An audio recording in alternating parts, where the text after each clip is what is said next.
Yan. So, bali mag-unbox tayo ngayon. Grabe, ilan to? 1, 2, 3, 4, 5. Meron tayo ngayong 5 parcels, 5 items.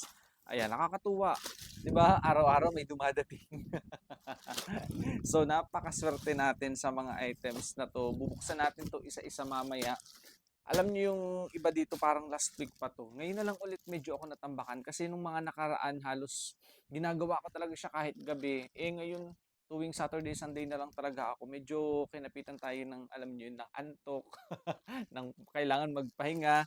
Kaya kailangan ibalik natin yung sipag. Kaya ayan, dumadami na naman yung parcel natin. Pero thank you pa rin. Grabe. Sobrang laking blessings na nito para sa akin. Imagine, 'di ba, may mga dumadating sa atin na ganitong parcel. And talaga namang napapakinabangan. Maganda yung mga quality. Kaya mamaya isa-isa ko silang i-unbox. Kaya panoorin nyo.